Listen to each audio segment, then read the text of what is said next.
Questioner: I have met many realized people, but never a liberated man. Have you come across a liberated man, or does liberation mean, among other things, also abandoning the body? Maharaj: what do you mean by realization and liberation? Questioner: by realization, I mean a wonderful experience of peace, goodness, and beauty, when the world makes sense and there is an all-pervading unity of both substance and essence. While such experience does not last, it cannot be forgotten. It shines in the mind both as memory and longing. I know what I am talking about, for I have had such experiences. By liberation, I mean to be permanently in that wonderful state. What I am asking is whether liberation is compatible with the survival of the body. Maharaj: what is wrong with the body? Questioner: the body is so weak and short-lived. It creates needs and cravings. It limits one grievously. Maharaj: so what? Let the physical expressions be limited. But liberation is of the self from its false and self-imposed ideas. It is not contained in some particular experience, however glorious. Questioner: does it last forever? Maharaj: all experience is time-bound. Whatever has a beginning must have an end. Questioner: so liberation in my sense of the word does not exist? Maharaj: on the contrary, one is always free. You are both conscious and free to be conscious.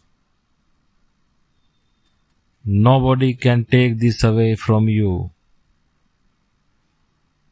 Do you ever know yourself non-existing or unconscious?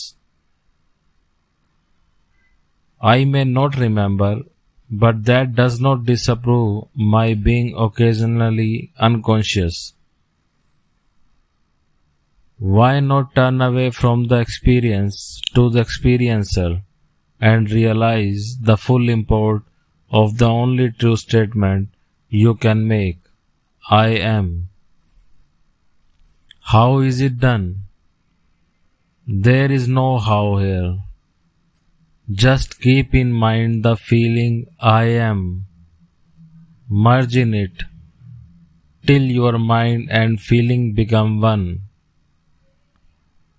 By repeated attempts, you will stumble on the right balance of attention and affection, and your mind will be firmly established in the thought feeling I am.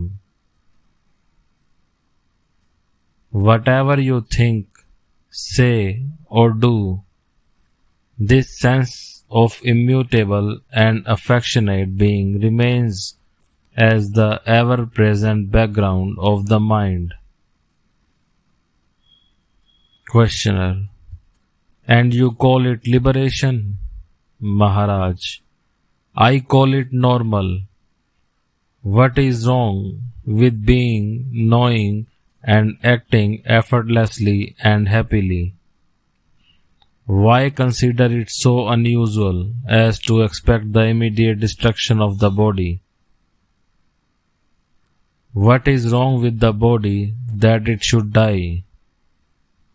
Correct your attitude to your body and leave it alone. Don't pamper, don't torture, Just keep it going. Most of the time below the threshold of conscious attention. Questioner: the memory of my wonderful experiences haunts me. I want them back. Maharaj: because you want them back, you cannot have them. The state of craving for anything blocks all deeper experience. Nothing of value can happen to a mind which knows exactly what it wants. For nothing the mind can visualize, and want is of much value. Questioner: then what is worth wanting? Maharaj: want the best, the highest happiness, the greatest freedom. Desirelessness is the highest bliss. Questioner: freedom from desire is not the freedom I want. I want the freedom to fulfill my longings. Maharaj: you are free to fulfill your longings. As a matter of fact, you are doing nothing else. Questioner: I try, but there are obstacles which leave me frustrated. Maharaj: overcome them. Questioner: I cannot. I am too weak. Maharaj: what makes you weak? What is weakness? Others fulfill their desire. Why don't you? Questioner: I must be lacking energy. Maharaj: what happened to your energy? Where did it go? Did you not scatter it over so many contradictory desires and pursuits? You don't have an infinite supply of energy. Questioner: why not? Maharaj: your aims are small and low. They do not call for more. Only God's energy is infinite, because He wants nothing for Himself. Be like Him, and all your desires will be fulfilled. The higher your aims and vaster your desires, the more energy you will have for their fulfillment. Desire the good of all, and the universe will work with you. But if you want your own pleasure, you must earn it the hard way. Before desiring, deserve. Questioner: I am engaged in the study of philosophy, sociology, and education. I think more mental development is needed before I can dream of self-realization. Am I on the right track? Maharaj: to earn a livelihood, some specialized knowledge is needed. General knowledge develops the mind, no doubt. But if you are going to spend your life in amassing knowledge, you build a wall around yourself. To go beyond the mind, a well-furnished mind is not needed. Questioner: then what is needed? Maharaj: distrust your mind and go beyond. Questioner: what shall I find beyond the mind? Maharaj: the direct experience of being, knowing and loving. Questioner: how does one go beyond the mind? Maharaj: there are many starting points. They all lead to the same goal. You may begin with selfless work, abandoning the fruits of action. You may then give up thinking and end in giving up all desires. Here, giving up is the operational factor. or you may not bother about anything you want, or think, or do, and just stay put in the thought and feeling I am, focusing I am firmly in your mind. All kinds of experience may come to you. Remain unmoved in the knowledge that all perceivable is transient and only the I am endures. Questioner: I cannot give all my life to such practices. I have my duties to attend to. Maharaj: by all means attend to your duties. Actions in which you are not emotionally involved and which is beneficial and does not cause suffering will not bind you. You may be engaged in several directions and work with enormous zest, yet remain inwardly free and quiet, with a mirror-like mind which reflects all without being affected. Question: is such a state realizable? I would not talk about it if it were not. Why should I engage in fancies? Question: everybody quotes scriptures. Maharaj: those who know only scriptures know nothing. To know is to be. I know what I am talking about. It is not from reading or hearsay. Questioner: I am studying Sanskrit under a professor, but really I am only reading scriptures. I am in search of self-realization, and I came to get the needed guidance. Kindly tell me, what am I to do? Maharaj: since you have read the scriptures, why do you ask me? Questioner: the scripture shows the general directions, but the individual needs personal instructions. Maharaj: your own self is your ultimate teacher, Sadguru. The outer teacher is merely a milestone. It is only your inner teacher that will walk with you to the goal, for he is the goal. Questioner: the inner teacher is not easily reached.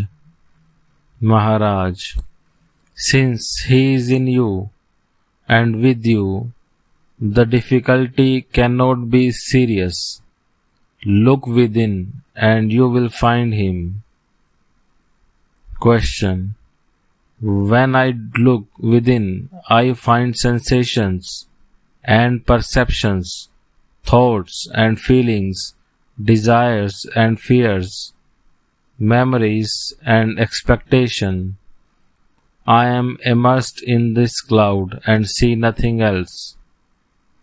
Maharaj: that which sees all this and the nothing too is the inner teacher.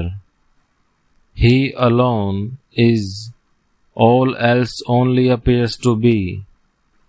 He is your own self, Swarupa, your hope and assurance of freedom. Find him and cling to him, and you will be saved and safe. Questioner: I do believe you, but when it comes to the actual finding of this inner self, I find it escapes me. Maharaj: the idea it escapes me, where does it arise? Questioner: in the mind. And who knows the mind? Questioner: the witness of the mind knows the mind. Maharaj: did anybody come to you and say, I am the witness of your mind? Questioner: of course not. He would have been just another idea in the mind. Maharaj: then who is the witness? Questioner: I am. Maharaj: So you know the witness because you are the witness. You need not see the witness in front of you. Here again, to be is to know. Questioner: Yes, I see that I am the witness, the awareness itself. But in which way does it profit me? Maharaj: What a question! What kind of profit do you expect? To know what you are, is it not good enough? Questioner: What are the uses of self-knowledge? Maharaj: It helps you to understand what you are not and keeps you free from false ideas, desires and actions. Questioner: If I am the witness only, what do right and wrong matter? Maharaj: What helps you to know yourself is right. What prevents is wrong. To know one's real self is bliss. To forget is sorrow. Questioner: Is the witness consciousness the real self? Maharaj: It is the reflection of the real in the mind, buddhi. The real is beyond. The witness is the door through which you pass beyond. Questioner: What is the purpose of meditation? Maharaj: Seeing the false as false is meditation. This must go on all the time. Questioner: We are told to meditate regularly. Maharaj: Deliberate daily exercise in discrimination between the true and the false and renunciation of the false is meditation. There are many kinds of meditation to begin with, but they all merge finally into one. Questioner: Please tell me which road to self-realization is the shortest. Maharaj: No way is short or long, but some people are more in earnest and some are less.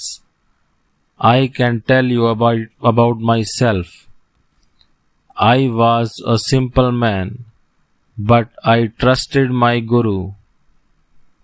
What he told me to do, I did. He told me to concentrate on I am. I did. He told me that I am beyond all perceivables and conceivables.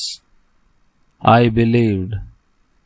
I gave him my heart and soul, my entire attention and the whole of my spare time. I had to work to keep my family alive. As a result of faith and earnest application, I realized myself within 3 years. You may choose any way that suits you. Your earnestness will determine the rate of progress.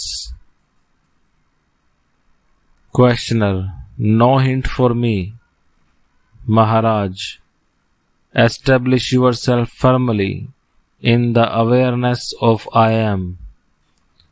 This is the beginning and also the end of all endeavor.